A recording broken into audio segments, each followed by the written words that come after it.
Samsung and Apple, a new player is now entering the market, and this morning we can reveal all the devices being launched, and it's an Aussie company. They are called Mint, and with those plus a huge range of smartphones for you to consider, our tech expert Trevor Long has come in this morning. Very good morning to you, Trevor. So firstly, Aussie player getting into the market up against the big guns. They're called Mint. Who are they, and are they any good? A young Aussie entrepreneur a few years ago created this company but didn't launch them here, launched them in places like Papua New Guinea and Timor-Leste, just basically took on other parts of the world, which I think is cool because it means these are not the first phones they've made. These are not the first phones they've brought to market. They've got a bit of experience, they've tested their products, they know what they're in for. So they've essentially gone, well, hang on, that's working for us.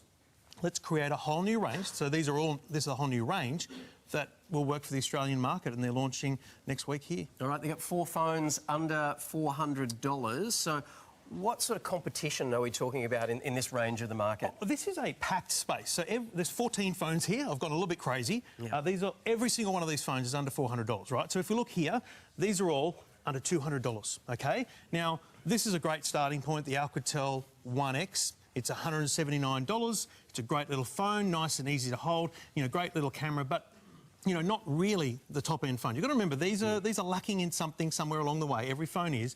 And this is the Mint here. There's a couple of Mints under $200. So you're talking $179, $199 for the different Mint options. The thing Mint have done here is they've gone dual lens camera, fingerprint sensor, facial recognition. They've pretty much packed all of those buzzword technologies into every single one of their phones. So not a bad start in terms of price points for them. If you step up a little bit to the next level, what can you get in this level? And these prices obviously are all just for the phone unit themselves. That's right. And so these phones, for example, like the LG and the Nokia here, these have been out for a few years.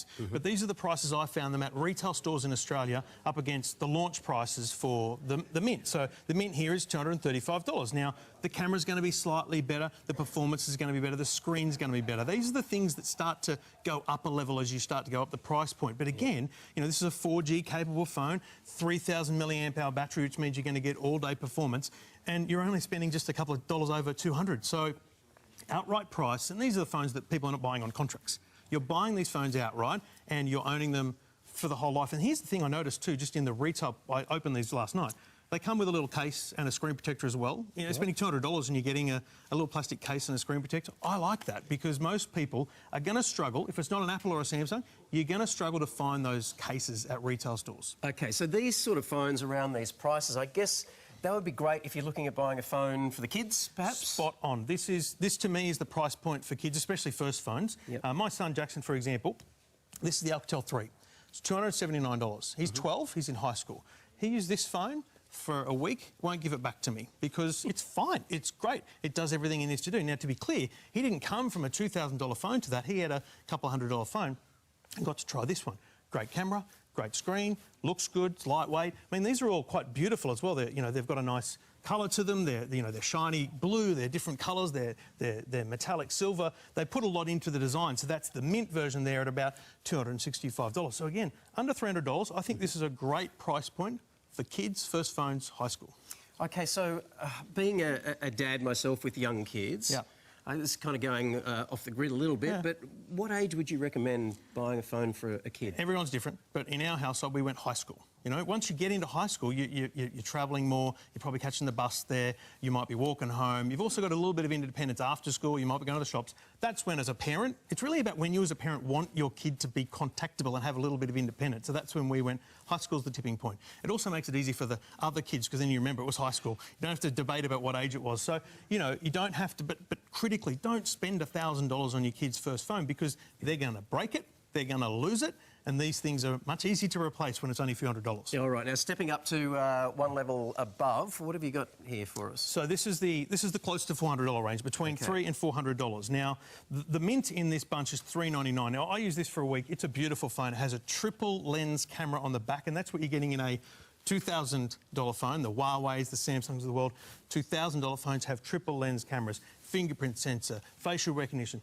beautiful screen, great performance. So that's a pretty cracking product, and that's why I think you'll find Mint's tagline is going to be something to do with, most affordable based on specs. So here, they don't look like the most affordable. When you put them side by side with other products, it's pretty epic what they've done. Samsung have a great phone here at the A30. This is, a beautiful screen. It's probably the best screen here under $200.